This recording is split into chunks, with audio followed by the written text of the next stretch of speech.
So hello guys, welcome to my channel once again. तो आज हम लोग डिस्कस करने वाले हैं top 10 journal entries for class 11 and 12, जो कि आपको जानना बहुत ही ज़रूरी है अगर आप क्लास 11 या फिर 12 में हो। तो चलिए शुरू करते हैं, आप खुद से कोशिश कीजिएगा। तो सबसे पहले वाला जो एंट्री है वो है स्टार्टेड बिजनेस विद कैश। तो बोलिए ये क्या होगा। तो अगर आपने पहले वाला मेरा वीडियो देखा होगा कि जर्नल एंट्रीज जो मैंने दिया था, तो आपको ज़्यादा वक्त नहीं लगना चाहिए। तो क्या हुआ यहाँ पर देखना पड़ेगा। आपका जो बिज़नेस है, क्या हुआ, बिज़नेस के अंदर कैश आया। कैश आया तो क्या होगा, कैश अकाउंट। कैश अकाउंट यहाँ पर डेबिट करना पड़ेगा। हाँ, ये एक होगा, कैश अकाउंट डेबिट होगा। लेकिन कहाँ पे जा रहा है, तो फिर यहाँ पर क्या होगा, टू कैपिटल अकाउंट हो जाएगा। तो देख सकते हैं आपका आंसर, आशा करता हूँ आपका आंसर यही आया होगा। तो नेक्स्ट नेक्स्ट में चलते हैं। तो अब देखते हैं purchase goods for cash. Purchase goods for cash ₹20,000।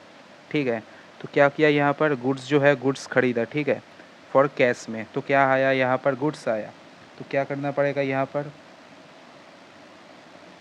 Purchase account debit to, क्या करना पड़ेगा, कैश अकाउंट। कैश में हमने ख़रीदा है ना, तो यहाँ पर आ जाएगा 20,000, यहाँ पर आ जाएगा 20,000। देख लीजिए आंसर यहाँ पर दिया हुआ है, और पीडीएफ में शेयर कर दूँगा आपके लिए, कोई परेशानी नहीं होगी। उसके बाद ये जैसे कि यहाँ पर है सोल्ड गुड्स फॉर कैश, तो क्या होगा, हमने गुड्स सोल्ड किया कैश में, तो क्या आया हमारे पास, हमारे पास क्या आया बोलिए, कैश आया। तो क्या करना पड़ेगा, कैश अकाउंट को हमको डेबिट करना पड़ेगा। और फिर क्रेडिट क्या करेंगे, सेल्स को हम क्रेडिट करेंगे। देखिए मैंने यहाँ पर आंसर इसलिए दिया है ताकि आपको जानने में आसानी हो, कोई आपको परेशानी ना हो जाए।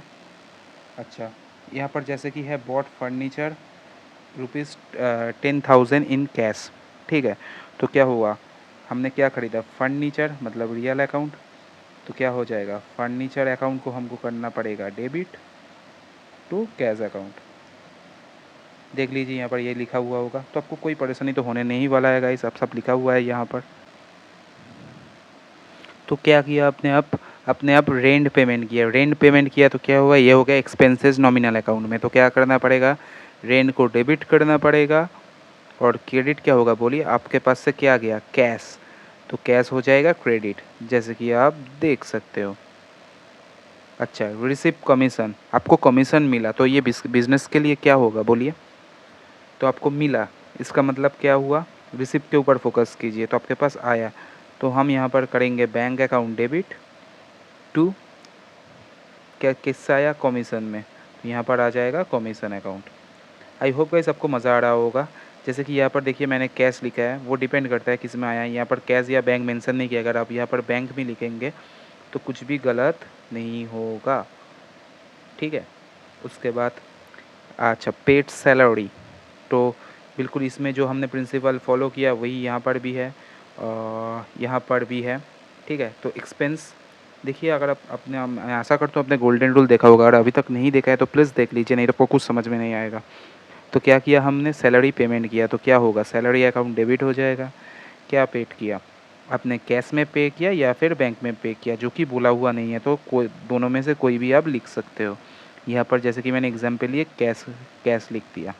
अब 8 में आते हैं, purchase goods on credit from Ram. इसमें क्या बोलिए, यहाँ पर क्या चेंज होगा, यहाँ पर बैंक नहीं आएगा, क्योंकि हमने क्या किया, यहाँ पर क्रेडिट में ख़रीदा।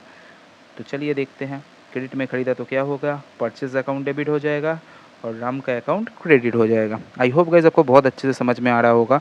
जिसको भी समझ में नहीं है, हमने राम क्यों लिखा है यहाँ पर, क्योंकि ये क्रेडिटर है। ठीक है, इससे हमने क्रेडिट में ख़रीदा है माल, तो उसको पेमेंट बाद में करना पड़ेगा, इसलिए उसके कहीं पर तो रिकॉर्ड करना पड़ेगा ना।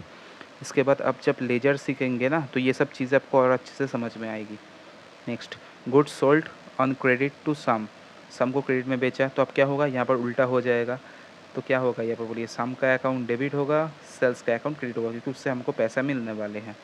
देखिए सम टू सेल्स। और फाइनली लास्ट एंट्री, ये आप खुद से कोशिश कीजिए और मेरे को बताइए आंसर कितना होगा, पॉज करके थोड़ी देर के लिए। So the answer will be Ram account debit to cash. So I hope guys आप लोगों को बहुत ही ज़्यादा मज़ा आया होगा इस वीडियो में। Thank you for watching. इसके बाद लेजर का भी वीडियो जल्दी लाने का मैंने कोशिश करूँगा, तो प्लीज़ सब्सक्राइब करके रखिएगा। Thank you.